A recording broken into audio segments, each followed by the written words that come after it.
Hello, my name is Caitlin Elizabeth McKell. I am a senior in the Middle Childhood Education program here at Shawnee State University. I would like to begin by thanking all of you for tuning in to this presentation. This is Responsible Citizens, Authentic Learning to Prepare for Adulthood in American History. I hope you all enjoy this presentation. Presenters note, none of the graphics included in this presentation were utilized during the study. They were found in the public domain. There was a particular situation that inspired this study. Due to the coronavirus pandemic, the study school went virtual abruptly in the spring of 2020. Therefore, some of the curriculum was bypassed. This made the fall of 2020 difficult. Scaffolding from content that would have been covered during this time period left the students confused. Even though the students may have memorized details for the online assignments, they have not truly learned the prerequisite content. The researcher assumes that knowledge is permanent. The researcher additionally assumes that to truly know or learn something, it can be recalled at any moment and be applied to a new situation. And finally, the researcher assumes that students learning only for an examination are not truly learning. They are temporarily memorizing it. Several questions propelled this study. Question 1. Does authentic learning allow students to truly connect with the material? Question 2. Are students then able to apply the content to new situations? Question 3. Does authentic learning allow students to create new solutions for the real world? Question 4. What authentic learning strategies lend themselves to addressing real-world issues, problems, and applications?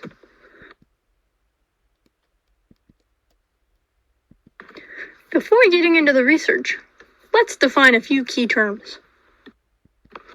True learning is the student's ability to apply knowledge to relevant situations and to seek knowledge for oneself. Authentic learning is the process of educating students in an environment which allows for real-world applications. Project-based learning is the process in which students are educated through their completion of projects with authentic purposes and audiences. Simulation is an educational activity in which the students assume the roles of people or animals in the environment of the content. Authentic learning is not a new technique. For a large portion of our history, apprenticeship was the widest form of education. Today, many fields such as education, political science, medicine, and the military require the completion of a training period for acceptance. The purpose of social studies is to prepare students for real-world interactions. Therefore, these beneficial real-world techniques should be utilized. While authentic learning strategies often require extensive designing, planning, and implementation efforts from the teacher, it is well worth the benefits the students reap in their knowledge. Authentic learning often utilizes student and teacher collaboration. There are several benefits to collaboration. It allows students to learn from the perspectives and experiences of others. It also allows the work to be divided based on the strengths and interests of the group members. Additionally, it displays the interconnectedness of disciplines in day-to-day life. Teachers need to show students that collaboration is useful in the outside world. Therefore, it is extremely integral that teachers show their collaboration with other adults in front of the students. There are several different ways to group students. This could be based on special interest. Students could self-select their groups. This could be based on behavioral characteristics. It could even be random, or by special abilities or skills, or based on the backgrounds of the students. The strategy a teacher chooses to use to group students is often dependent upon the context of the activity, content, and the students. Even with the perfect groups organized beforehand, there are often last-minute schedule switches, absences, and transfers. These can be remedied promptly, but it could potentially use up valuable instruction time. These students are digital natives, and 21st century skills will be necessary for their future careers. But the technology must be carefully selected to extend and support the true learning process. With technology integration, the curriculum should know no bounds of space and time.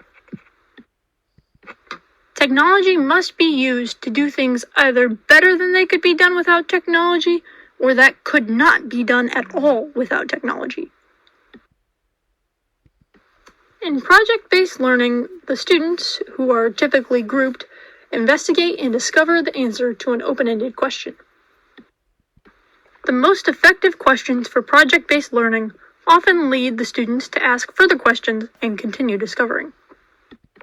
To help keep the students organized and not get ahead of their group members, these projects are often presented by the teacher in phases. While these projects align with content standards, they also relate to contexts in the real world.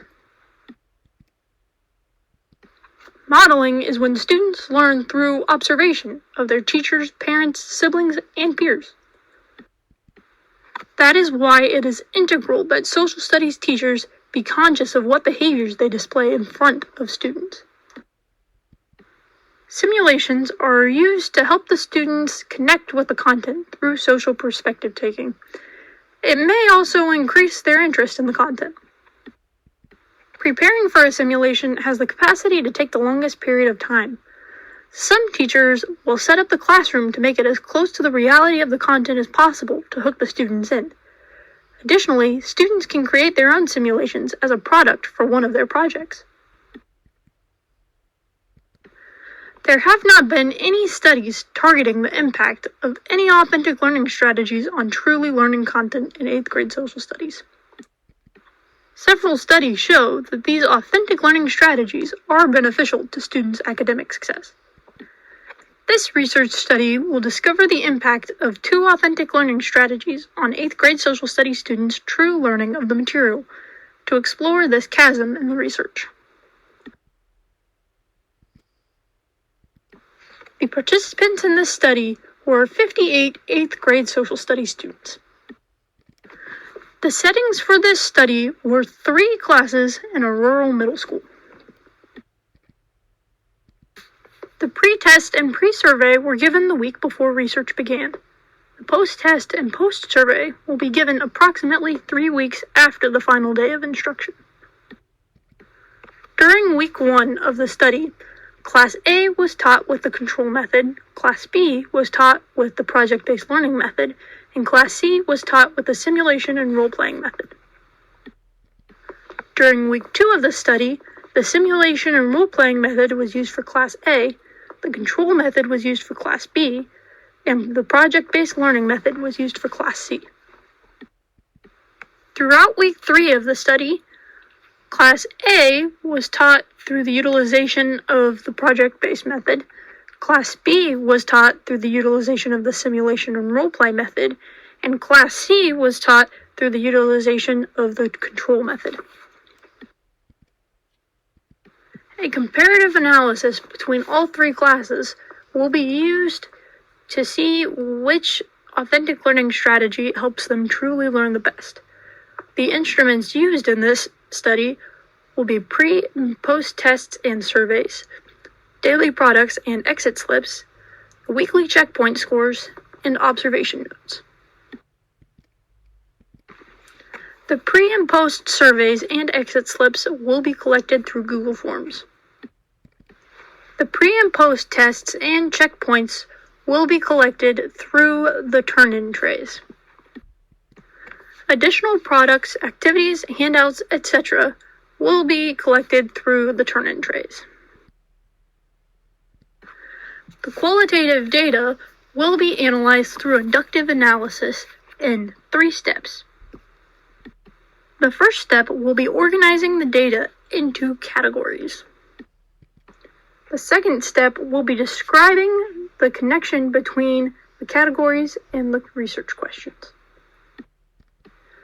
The third and final step will be interpreting the categories into relationships.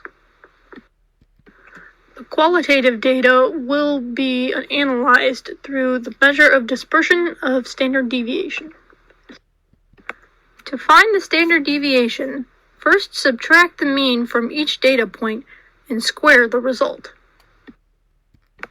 Then calculate the mean of the squares and square root the mean. This number is the standard deviation. The results of this study will display several different elements. This will include how the students feel about education and authentic learning. This will also display which strategy produced the best results. This will present whether or not authentic learning strategies help the students truly learn. The results will also tell us whether or not authentic learning lends to content application to new real-world situations. Finally, this will display the influence of authentic learning strategies on success of at-risk students. The study population for this research was chosen out of accessibility. With a larger population, additional strategies could have been tested. Due to the coronavirus pandemic, the school's learning situation shifted. Additionally, there were school cancellations due to weather, electrical, and a mass outbreak. If this study was done over, a few things would have happened differently. Textbook readings would have been completed in class before participation in activities. The testing and checkpoints would have occurred completely in person. A mixture of strategies method would have been included.